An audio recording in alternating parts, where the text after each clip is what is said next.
শুধুমাত্র ২১ দিনের ব্যবধানে আবারও আসামি পলায়নের ঘটনা ঘটল বিলোনিয়ায়। পুনরায় দায়িত্বজ্ঞানহীনতার পরিচয় দিল বিলোনিয়া থানার পুলিশ। আজ রবিবার সকালে বিলোনিয়া মহকুমা হাসপাতালে কোভিড পরীক্ষা করাতে এসে পুলিশ আধিকারিকের অনুপস্থিতিতে পুলিশ কনস্টেবলের চোখে ধুলো দিয়ে পালিয়ে যেতে সক্ষম হলো বিলোনিয়া আমজাদনগর এলাকার ২৬ বছর বয়সী নয়ন বোস নামে অভিযুক্ত চোর। ঘটনায় জানা যায়, গত শুক্রবার রাতে আমজাদনগর এলাকাবাসীরা চুরির দায়ে আটক করেছিল নয়ন বোস নামে এক ব্যক্তিকে। এরপর সাথে সাথে বিলোনিয়া থানার হাতে তুলে দেওয়া হয় চুরির দায়ে অভিযুক্ত ব্যক্তিকে। বিলোনিয়া থানার পুলিশ গ্রেপ্তার করে নিয়ে আসার পর একটি মামলাও করা হয়েছিল অভিযোগের ভিত্তিতে। কোভিড বিধি মেনে বিলোনিয়া মহকুমা হাসপাতালে আসামিকে পরীক্ষা করাতে নিয়ে গেলে হাসপাতাল শৌচালয়ের নাম করে বাথরুমের জানালা ভেঙে পালিয়ে যেতে সক্ষম হয় নয়ন বোস নামে অভিযুক্ত চোর।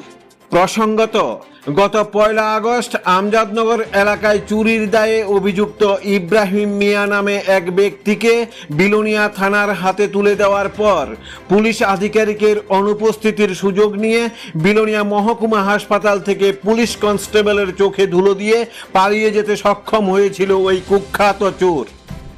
আজ রবিবার সকালে আবারও পুলিশ আধিকারিকের অনুপস্থিতির সুযোগ নিয়ে পালিয়ে যেতে সক্ষম হলো নয়ন বোস নামে অপর এক অভিযুক্ত চোর। ঘটনাস্থলে ছুটে এসেছে বিলোনিয়া থানার ওসি স্মৃতিকান্ত বর্ধন। এতদিন অবধি অভিযুক্ত চোর ইব্রাহিম মিয়ার টিকির নাগাল না পেলেও আজকের পলাতক অভিযুক্ত চোর নয়ন বোসের টিকির নাগাল পাওয়ার জন্য তৎপর হয়ে উঠেছে বিশাল পুলিশ বাহিনী। জনগণের ঐকান্তিক সহযোগিতায় সমাজের কুখ্যাত চোরদের পাকড়াও করলেও জনমনে এখন একটাই প্রশ্ন, পুলিশের হাত থেকে সত্যি কি পালিয়ে যেতে সক্ষম হচ্ছে, নাকি এর পেছনে অন্য কোনো অসাধু মদত কাজ করছে? এখন সেটাই দেখার। ওই আসামি লই আইছিল বিলনা পিএস। হ্যাঁ, আচ্ছা, কয়জন আছিল স্টাফ? স্টাফ ৩ জন। হ্যাঁ, ৩ জন কনস্টেবল আচ্ছা নিয়ে আইছে। এরা ইয়ানে ডাক্তার দেখাইছে, ওরা ডাক্তার কইছে কোভিড টেস্ট লাগবে। আচ্ছা।